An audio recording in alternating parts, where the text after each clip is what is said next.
Welcome, today we're going to show you how to play Minecraft Legacy Edition on Nintendo Switch. So, if you want to actually play Minecraft Nintendo Switch Edition, the old edition of Minecraft on your Switch, there is actually one method.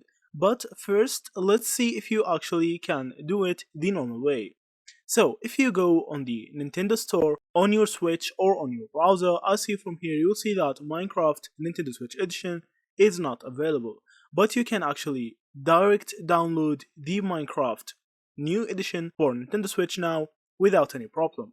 So, to actually get the old version that is not available, there's only two options. The first option is to be having the old version bought on your account, but in your case you didn't actually do that.